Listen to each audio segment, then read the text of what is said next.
चलिए, हमने कल देखा था संसारत्थो, मतलब जीव संसार में स्थित है। तो हमने सबसे पहले दो भेद पढ़े थे। यह जीव स्थावर और त्रस की अपेक्षा जीव दो प्रकार का है।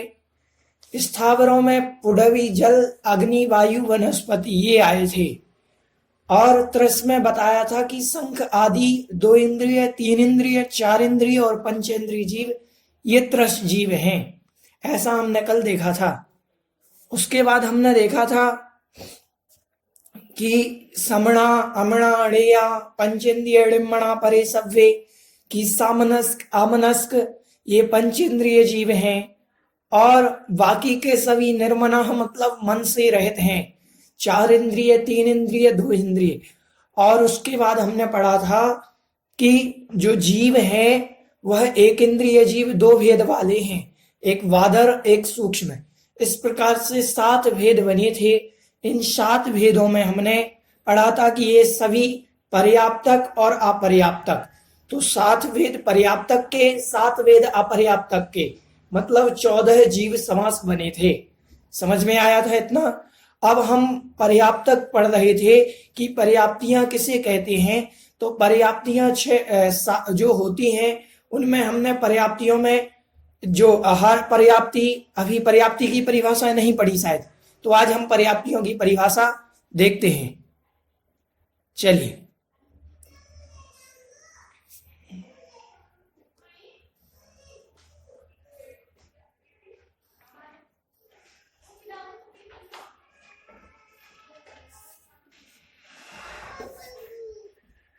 यहां पर कह रहे हैं पर्याप्तियों के विषय में देखें। भावार्थ में देखते हैं, जिसकी शरीर पर्याप्ति पूर्ण हो गई हो उस जीव को पर्याप्तक कहते हैं। आहार, शरीर, इंद्रिय, स्वाक्षोश्वास, भाषा और मन ये 6 पर्याप्तियां हैं। जिसकी शरीर पर्याप्ति अभी पूर्ण नहीं हुई है, आगे अवश्य पूर्ण होगी, उसे निर्वृत्त या पर्याप्तक कहते हैं। तथा जिसकी अभी एक भी पर्याप्ति पूर्ण नहीं होगी उसे अपर्याप्तक कहते हैं। चलिए, आहार पर्याप्ति देख रहे हैं।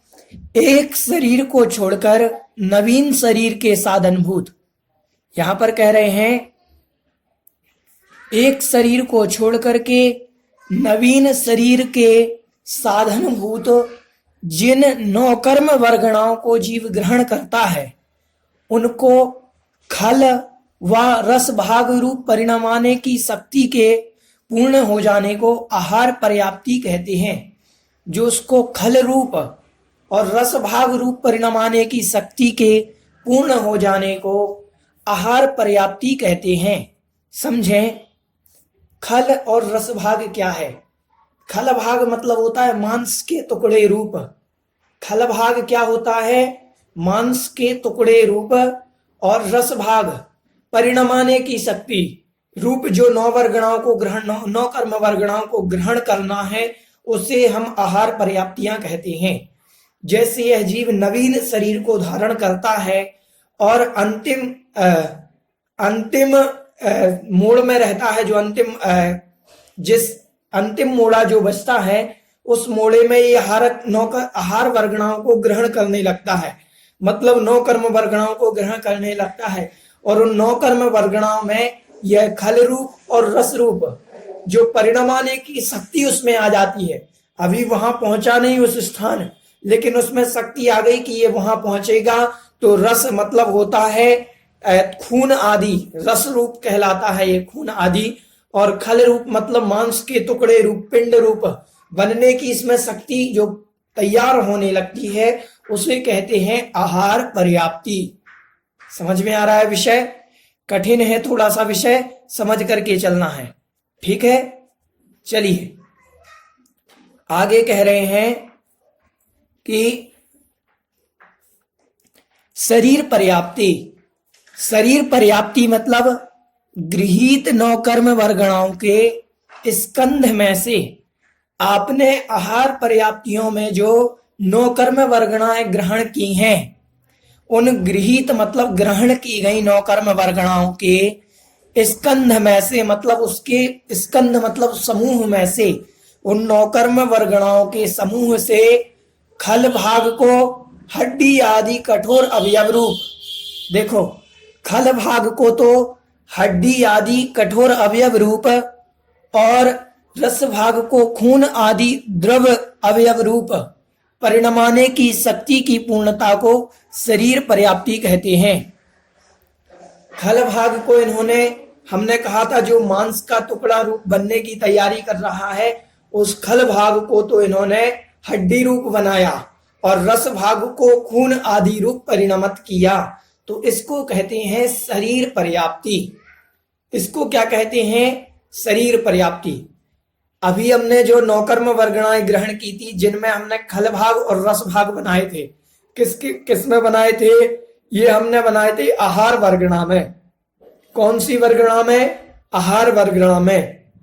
अब आहार वर्गणा में जो खल और रस भाग बनाए थे, उन खल भाग को तो हड्डी रूप बना दिया और रस भाग को खून रूप बना दिया, तो ये हो गई शरीर पर्याप्ति। समझ में आया? चलिए आगे देखते हैं। आगे कह रहे हैं कि इंद्रिय पर्याप्ति।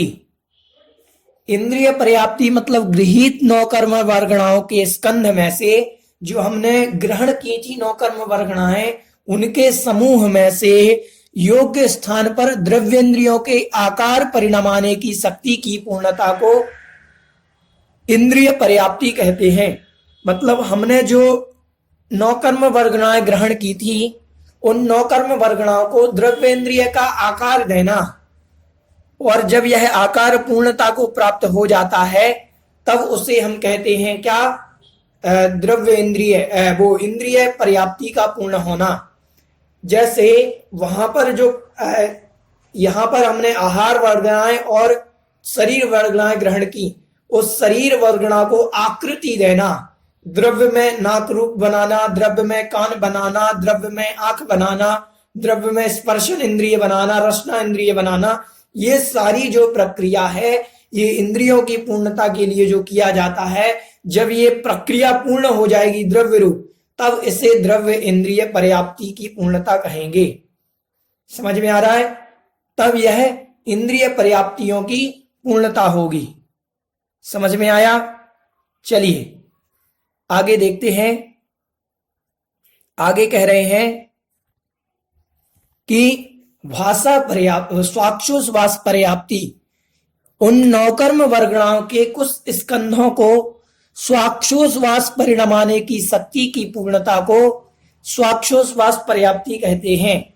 यहां पर कह रहे हैं जो नौकर्म वर्गणाएं आपने ग्रहण की, उनके कुछ स्कंध मतलब मोटे भाग से स्वाक्षोश्वास रूप परिणमाने की शक्ति, तो स्वाक्षोश्वास रूप परिणमन करती हैं वो इंद्रियां, वो शक्ति, तो उसे कहते हैं स्वाक्षोश्वास की जब ये पूर्णता हो जाती है, उसे कहते हैं स्वाक्षोश्वास पर्याप्ति।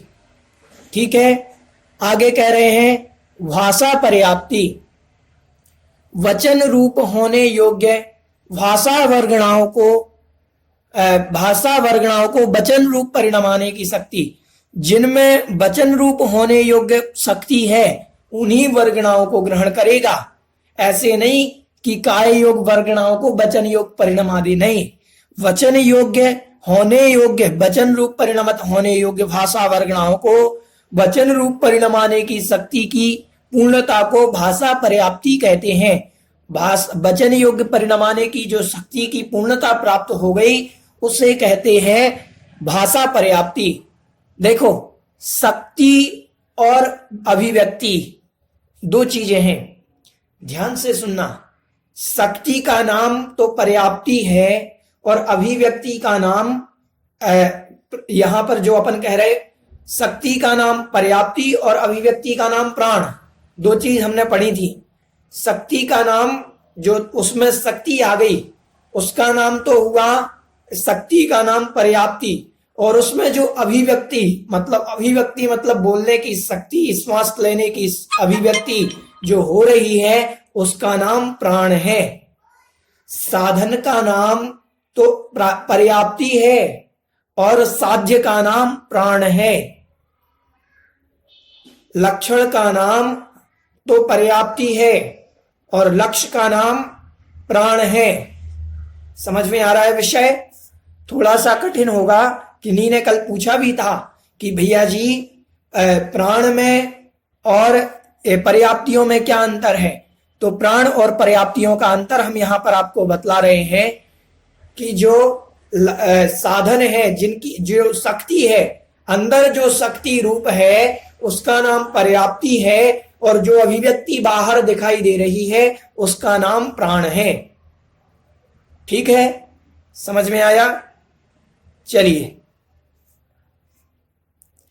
आगे कह रहे हैं, भाषा पर्याप्ति तो वचन रूप भाषा वर्गणाओं का वचन रूप परिणमत होना, पूर्णतया जब ये परिणमत हो जाएंगी उस पूर्णता की शक्ति को कहते हैं भाषा पर्याप्ति। मन पर्याप्ति, मनः पर्याप्ति कह रहे हैं द्रव्य मन रूप योग्य वर्गणाओं को, मनोवर्गणाओं को। द्रव्य मन रूप, कौन से मन रूप? द्रव्य मन रूप होने योग्य मनोवर्गणाओं को, द्रव्य मन की आकार रूप परिणमाने की शक्ति की पूर्णता को मनः पर्याप्ति कहते हैं। अभी क्या लिया इन्होंने? द्रव्य मन जो 8 पंखुड़ियों वाला हृदय के अंदर होता है ये कहलाता है द्रव्य मन। यहां पर जो हृदय होता है हमारा, उस हृदय के अंदर 8 पंखुड़ियों वाला द्रव्य मन होता है। ठीक है, उस द्रव्य मन में, उस द्रव्य मन की जो पूर्णता हो जाती है, द्रव्य मन जब उसकी शक्ति पूर्ण हो जाती है, वो बन जाता है, उसे कहते हैं मनः पर्याप्ति। समझ में आ रहा विषय? चलिए आगे देखते हैं, आगे क्या कह रहे हैं। आगे कह रहे हैं कि जीवों की पर्याप्ति की गणना, एक इंद्रिय जीवों की 4 पर्याप्ति होती है। मैंने कल भी बतलाया था कि एक इंद्रिय जीवों की कितनी पर्याप्ति? 4 पर्याप्ति। आहार, शरीर, इंद्रिय और स्वाक्षोश्वास। विकलत्रय जीव मतलब 2 इंद्रिय, 3 इंद्रिय, 4 इंद्रिय जीवों को विकलत्रय जीव कहते हैं। तो 2 इंद्रिय, 3 इंद्रिय और 4 इंद्रिय जीवों की अभी हम गणना लगा सकते हैं। असंगी पंचेंद्रिय जीवों के मनः पर्याप्ति को छोड़ करके शेष 5 पर्याप्तियां होती हैं। एक इंद्रिय में 4 पर्याप्तियां, देखें अपन लगा करके देख लेते हैं तब समझ में आएगा। एक इंद्रिय जीव है, उसमें 4 पर्याप्तियां, आहार, शरीर, स्वाक्षोश्वास और भाषा। ये वो स्वाक्षोश्वास और भाषा ये कितनी हुई? 1 मिनट, सॉरी मैं भी भूल गया। आहार हो गई, शरीर हो गई, इंद्रिय और स्वाक्षोश्वास। ठीक, ये 4 पर्याप्तियां हुई एक इंद्रिय में। आहार, शरीर, इंद्रिय और स्वाक्षोश्वास ये किन में हुई? एक इंद्रिय में। 2 इंद्रिय, 3 इंद्रिय, 4 इंद्रिय और असंगी पंचेंद्रिय, यहां तक में ये 4 तो रहेंगी और एक और बढ़ जाएगी। वो बढ़ेगी कौन सी? भाषा पर्याप्ति। भाषा पर्याप्ति के बढ़ जाने से आहार, शरीर, इंद्रिय, स्वाक्षोश्वास और भाषा ये 5 पर्याप्तियां रहेंगी। 2 इंद्रिय, 3 इंद्रिय, 4 इंद्रिय और असंगी पंचेंद्रिय में। और जहां संगी पंचेंद्रिय की बात आएगी वहां मनः पर्याप्ति और बढ़ जाएगी। तो ये 6 पर्याप्तियां संगी पंचेंद्रिय के अंदर होंगी। समझ में आया? समझ में आ रहा है विषय? किसी की कोई जिज्ञासा इस विषय में? एक पैरा और रह गया है उसका, हम वो और पढ़ लेते हैं फिर जिज्ञासा देखेंगे। आगे कह रहे हैं कि जीव समास, एक इंद्रिय बादर, एक इंद्रिय सूक्ष्म, 2 इंद्रिय, 3 इंद्रिय, 4 इंद्रिय, असैनी पंचेंद्रिय, संगी पंचेंद्रिय, ये सभी 7 पर्याप्तक तथा अपर्याप्तक भेद होने से जीव समास के 14 भेद हुए। समझ में आया? अब किसी की कोई जिज्ञासा हो इस विषय में? जी रीनू जी पहाड़िया, मैं आपको अनम्यूट कर रहा हूं। जी जी जय जिनेन्द्र भैया जी। जय जिनेन्द्र। विषय बहुत अच्छे से समझ में आया। आपने बोला कि पर्याप्ति शक्ति और प्राण अभिव्यक्ति रूप है, तो इसका मतलब पर्याप्तियां कारण है और प्राण कारक प्राण कार्य है। बिल्कुल बिल्कुल। कार्य रूप हो गया, बराबर है ना? हाँ हाँ, बिल्कुल बिल्कुल, मैंने कल बताया था कि पर्याप्ति कारण है और प्राण कार्य है। पर्याप्ति शक्ति है और प्राण अभिव्यक्ति है। पर्याप्ति साध्य है, वो साधन है, और प्राण साध्य है, ऐसा समझना। ठीक है जी भैया जी, बहुत अच्छे से समझ में आ गया विषय। चलिए, निकिता जी गांधी, मैं आपको अनम्यूट कर रहा हूं जी। जय जिनेन्द्र भैया जी। जय जिनेन्द्र। ये सब हाँ, ये पर्याप्तिया का पूर्ण होने का समय अंतर्मुहूर्त रहता है ना? हाँ, सबका समय अंतर्मुहूर्त। तो फिर इंद्रिया कैसे पूरी हो जाती है अंतर्मुहूर्त में? अंतर्मुहूर्त के अंदर इंद्रियों का आकार वहां बन जाता है, वो हमारी समझ में नहीं आता। ध्यान से सुनना। जैसे देव हैं, देवता तो अंतर्मुहूर्त में अपना पूरा शरीर तैयार कर लेते हैं, जितनी उनकी हाइट होती है वो अंतर्मुहूर्त के अंदर पूरा तैयार हो जाते हैं। ठीक है, देवता जब वो पाद सैया से उठते हैं तो पूरे अंतर्मुहूर्त में तैयार मिलते हैं। जैसा मनुष्य हम ये समझें कि हम जैसे जीव, मनुष्य लगभग 20 वर्ष की उम्र में पूर्णतया तैयार होता है, फुल हाइट वाला, ये समझना। 20-25 वर्ष की उम्र तक ये पूरा तैयार होता है। लेकिन देवताओं के साथ ऐसा नहीं है। देवता अंतर्मुहूर्त में एक बार जो तैयार हो गए वो पूर्णता को प्राप्त होते हैं। अब नारकी भी जो होते हैं वो अंतर्मुहूर्त के अंदर तैयार होते हैं। मनुष्य की भी पर्याप्तियां अंतर्मुहूर्त के अंदर, जैसे ही जीव गर्भ में आया माँ के, और माँ के गर्भ में आकर के बहुत छोटे आकार में अंतर्मुहूर्त में जो तैयार हुआ माँ के आकार में, वहां पर भी इंद्रियां बन गई हैं। वो हमारी दृष्टि में नहीं आ रही, वो अलग बात है। वो डॉक्टर की दृष्टि में नहीं आ रही, वो अलग बात है। लेकिन अंतर्मुहूर्त के अंदर ये जीव पर्याप्तियां पूर्ण कर लेता है। अपनी स्पर्शन इंद्रिय, रसना इंद्रिय, घ्राण इंद्रिय, चक्षु कर्ण, ये सब बना लेता है। ठीक है, ये अंतर्मुहूर्त के अंदर बना लेता है। ऐसे ही त्रियंच के समझना चाहिए। चलिए, स्मिता जी शाह, मैं आपको अनम्यूट कर रहा हूँ।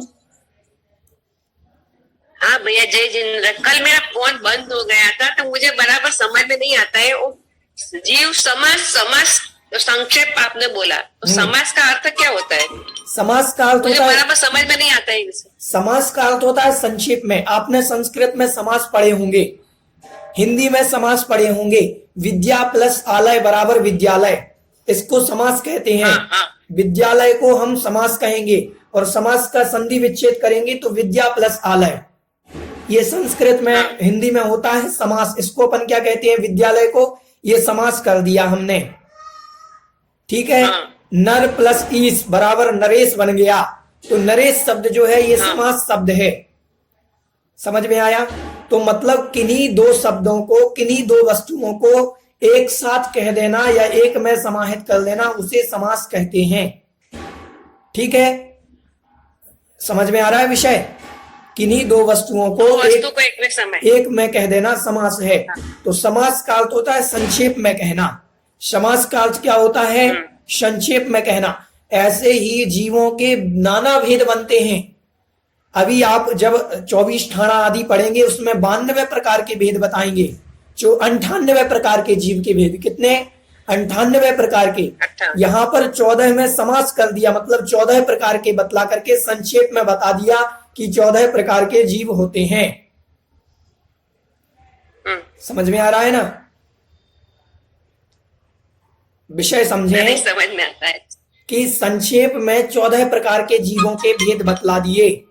जीव के भेद 98 हो सकते हैं और 98 से ज्यादा हो सकते हैं, लेकिन अभी 98 ना समझा करके उन्होंने 14 में समझा दिया। तो 98 को 14 में जोड़ा तो ये संक्षेप हुआ कि नहीं हुआ? 98 को 14 में समाहित किया तो ये संक्षेप हुआ। तो इसी संक्षेप का नाम समास है। इसी को हम जीव समास कहते हैं, मतलब जीवों को संक्षेप में कथन कर देना जीव समास है। ठीक है, तो उस समास में कौन सा आएगा ये हेलो? हाँ भैया, समास कौन सा आएगा? यहाँ पर्याप्ति है रे तो सब।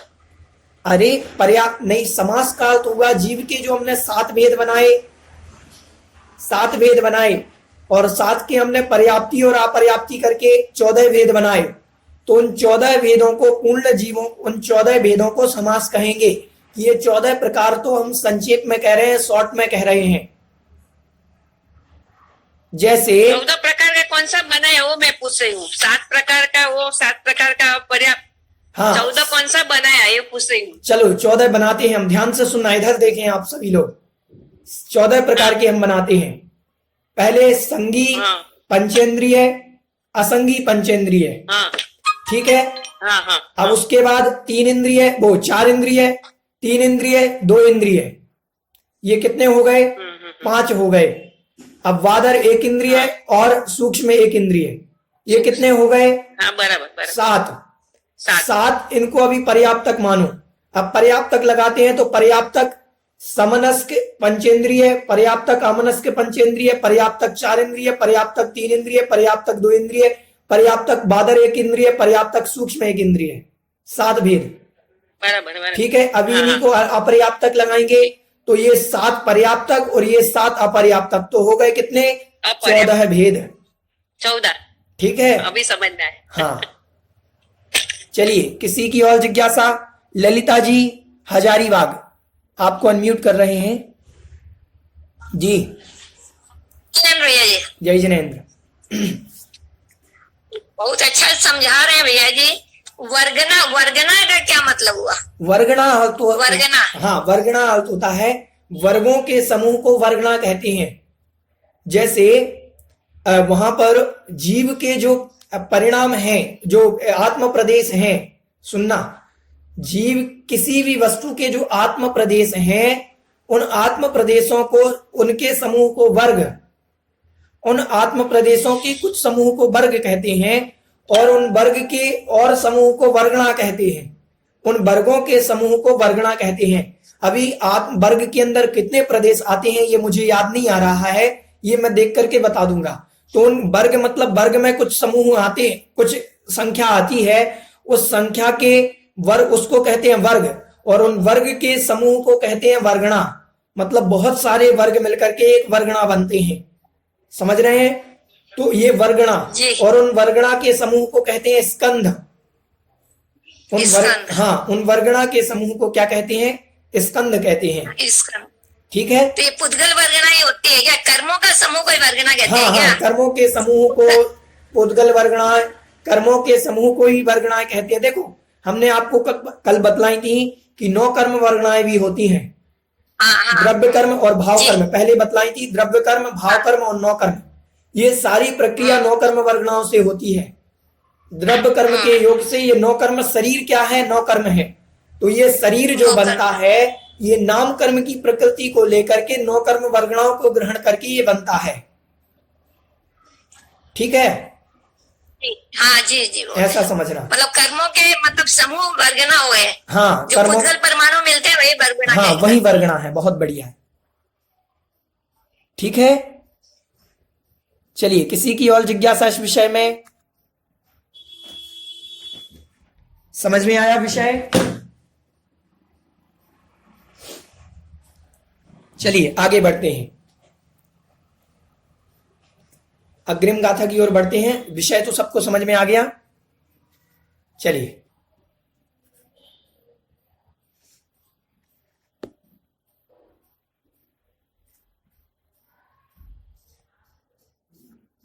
गाथा क्रमांक 13। यहां भी संसारी जीव, जो संसार अत्थो विषय चल रहा था, अपन ने पढ़ा था ना, संसार अत्थो, संसार में स्थित है। तो संसार में स्थित हमने सबसे पहले जाना था त्रस और स्थावर की अपेक्षा स्थित है, फिर जाना 14 जीव समास की अपेक्षा स्थित है। अब जानेंगे मार्गणा और गुणस्थान के भेद से जीव के भेद। चलिए गाथा का उच्चारण करते हैं। मग्गण गुण ठाणे हिय, मग्गण गुण ठाणे हिय, 14 ही हवंति तह यशोधिणया, 14 ही हवंति तह यशोधिणया, विण्णेया संसारी, विण्णेया संसारी, सव्वे शुद्धाहु शुद्धणया विण्णेया संसारी सव्वे शुद्धाहु शुद्धणया। देखें एक बार और। मग्गण गुण ठाणे हिय 14 ही हवन्ति तह अशोधणया विण्णेया संसारी सव्वे शुद्धाहु शुद्धणया। चलिए आइए समझते हैं हम कौन कौन उच्चारण करना चाहेगा।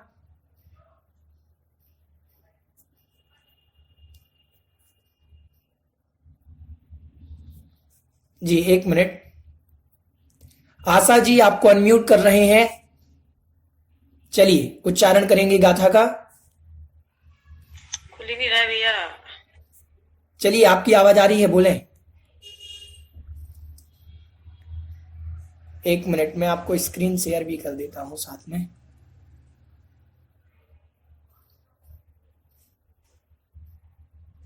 चलिए बोलें।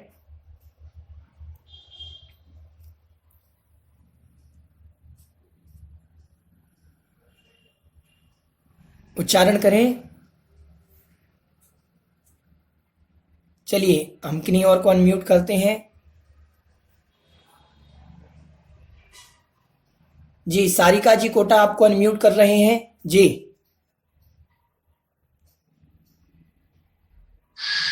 जी सारिका जी कोटा, जय जिनेंद्र। उच्चारण करेंगे। मग्गण गुण ठाणे हिय 14 ही हवन्ति तह अशुद्धणया विण्णेया संसारी सव्वे शुद्धाहु शुद्धणया। बहुत बढ़िया, बिल्कुल सही उच्चारण। चलिए आगे स्मिता जी साह। चलिए जय जिनेंद्र भैया जी। जय जिनेंद्र जी। मग्गण गुण ठाणे हिय 14 ही हवन्ति तः अशोधणया विण्णेया संसारी सव्वे शुद्धाहु शुद्धणया। चलिए ठीक है भैया। जी जी बिल्कुल। अर्चना जी कोटा आपको अनम्यूट कर रहे हैं जी। भैया जी। जी गुण ठाणे 14 ही हवन्ति तह अशोधणया विण्णेया संसारी सव्वे शुद्धाहु शुद्धणया। मतलब बोलना गमे। चलिए चरण करवा। अग्रिम गाथा का उच्चारण अभी बाद में कराएंगे, आज बस इतना ही। चलिए आइए इस गाथा के अर्थ को समझते हैं।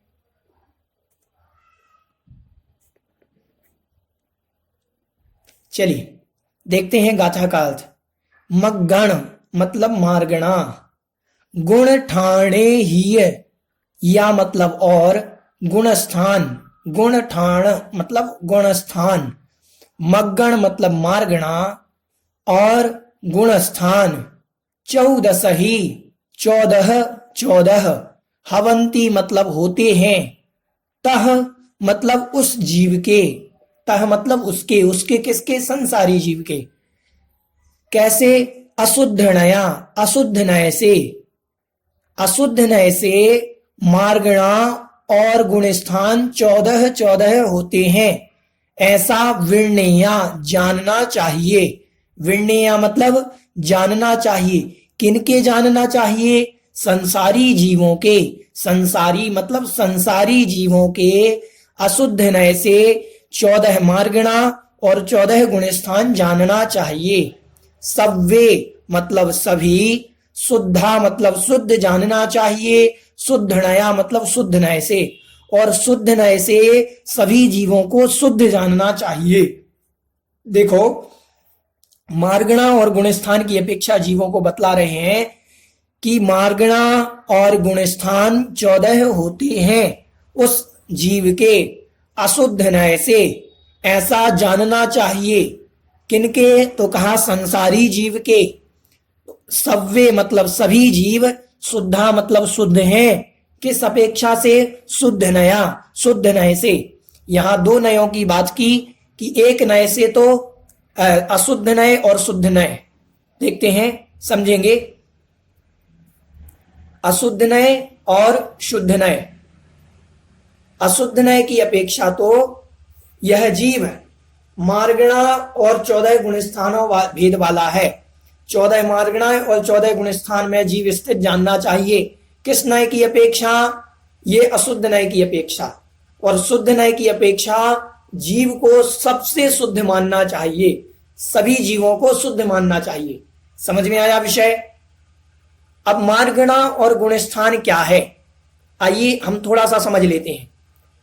दो चीजें हैं, मार्गणा और गुणस्थान। सबसे पहले समझते हैं मार्गणा को। मार्गणा मतलब होता है खोजना। मृग धातु आती है संस्कृत के अंदर, तो मृग धातु का अर्थ होता है मृगयते, खोजता है। जैसे आप भक्तामल जी पढ़ते हैं,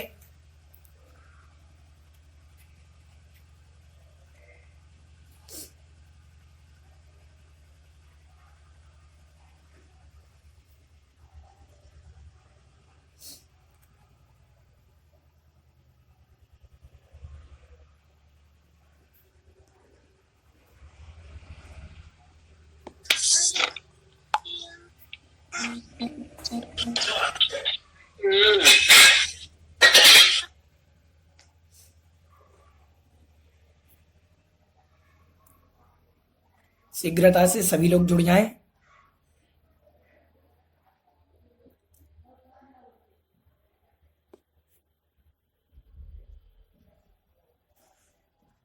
चलिए, हम समझ रहे थे मार्गणा। मार्गणा मतलब खोजना। मृगयते, मार्ग आपने भक्तामल जी के अंदर पढ़ा होगा एक शब्द विमार्गणेष्टः, ऐसा शब्द आता है भक्तामल जी के अंदर, खोजने के अर्थ में आता है वो। तो मार्गणा मतलब खोजना। किसी जीव को कौन से स्थान पर है उसको खोजना कहलाती है मार्गणा। समझ रहे हैं? गई इंद्रिय चकाए जोगे वेदे कसायणाणे या संयम दंसणलेशा भविया सम्मत सरणिया हारे, ये 14 मार्गणाएं होती हैं। तो जैसे हम अभी अपने में लगाते हैं, ध्यान से सुने, मार्गणा हम अपने में लगाते हैं। मेरी गति कौन सी? मनुष्य गति, तो ये जीव की गति मार्गणा हो गई। इंद्रिय, मैं पंचेंद्रिय जीव हूं, तो पंचेंद्रिय मार्गणा हो गई। काय, कौन सा काय है? तो औदारिक काय हो गई, तो काय मार्गणा हो गई। गई इंद्रिय चकाए जोगे, कौन से योग हैं? तीनों योग हैं, मन वचन काय तीनों योग हैं। गई इंद्रिय चकाए जोगे वेदे, वेद कौन सा है? पुरुष वेद है। गई इंद्रिय चकाए जोगे वेद, कसाय कौन सी है? तो चारों कसाय हैं। अनंतानुबंधी है नहीं है? कौन सी कसाय है? ये नहीं है। तो ये जो खोज हो रही है हमारी, मैं खोज रहा हूं अपने आप को कि मैं कौन सा इंद्रिय जीव हूं, कौन सी गति में हूं, कौन संगित्व हूं कि भव्यत्व हूं। तो इन 14 मार्गणाओं के माध्यम से जीव को खोजा जाना मार्गणा कहलाती है। समझ में आया? सामान्यतया ये मार्गणा की परिभाषा हुई। ठीक है, चलिए अब समझते हैं हम गुणस्थान को। गुणस्थान क्या होते हैं? तो कसाय और योग के निमित्त से दो वस्तुएं हैं, कसाय और योग। कसाय और योग, इन दो के निमित्त से जीवों के आत्म प्रदेशों की जो तारतम्यता बनती है, परिणामों में जो तारतम्यता बनती है, जीव के स्थान की जो तारतम्यता बनती है, कसाय और योग के निमित्त से जीवों की परिणामों की तारतम्यता का नाम गुणस्थान है। कसाय कितनी और योग कैसा? अशुभ कसाय, भयंकर कसाय और बहुत बुरा योग, मन वचन काय तीनों अशुभ योग में जा रहे हैं। तो समझना कि मिथ्या दृष्टि पहला गुणस्थान, थोड़े से अच्छे हुए सम्यक दृष्टि बने, व्रति बन गए तो पांचम गुणस्थान। गुणस्थान 14 होते ना, तो ये क्रमशः नीचे से ऊपर उठते उठते जाते गुणस्थान अच्छे अच्छे गुणस्थान हैं। समझ में आ रहा है? चलिए इस गाथा का विशेष अर्थ और देख लेते हैं, फिर उसके बाद हम कल दोनों को समझेंगे, मार्गणा को और गुणस्थान को। भावार्थ, निश्चय से सिद्ध जीव तो शुद्ध है ही, परंतु संसारी जीव भी शुद्ध हैं। ध्यान से सुनना, निश्चय से सिद्ध जीव तो शुद्ध हैं ही, परंतु संसारी जीव भी शुद्ध हैं, क्योंकि निश्चय न केवल शुद्ध द्रव्य का ही ग्रहण करता है, परंतु मिश्रित अवस्थाओं को ग्रहण नहीं करता, क्योंकि इस नय का प्रतिपादित विषय शुद्ध द्रव्य ही होता है। व्यवहार नय से संसारी जीव कर्म से संयुक्त है। इस अवस्था में जीव के अनेक भेद प्रभेद हो जाते हैं। व्यवहार नय से जीव कैसा है? कर्म से सहित है। ऐसी अवस्था में इस जीव के अनेक भेद और प्रभेद हो जाते हैं, क्योंकि संसारी जीव अनंतानंत हैं और कर्म भी असंख्यात लोक प्रमाण प्रकार के हैं। इस अपेक्षा से संसारी जीव के भी संख्यात असंख्यात अनंत भेद हो जाते हैं। तथापि समझने एवं समझाने के लिए एक सुव्यवस्थित प्रणाली को अपनाकर उसमें समस्त वेदों को गर्भित किया है। जैसे 14 जीव समास में गर्भित कर दिया था, त्रस और स्थावरों में गर्भित कर दिया था, मार्गणा और गुण स्थान में जीवों को गर्भित कर दिया, वही प्रणाली मार्गणा व गुण स्थान की है। इसके 14 भेद होते हैं। आज बस इतना ही, कल हम समझेंगे मार्गणाओं को। ठीक है, इस विषय में किसी की कोई जिज्ञासा? किसी की कोई जिज्ञासा मार्गणा और गुणस्थान विषय में? चलिए जिनवाणी स्तुति करते हैं, किसी की कोई जिज्ञासा नहीं। ठीक है। बोधि समाधि परिणाम शुद्धि स्वात्मोपलब्धि शिव सौख्य सिद्धि चिंतामणिं चिंतित वस्तुदाने त्वां वन्द्यमानस्य ममस्तु देवी। 9 बार णमोकार।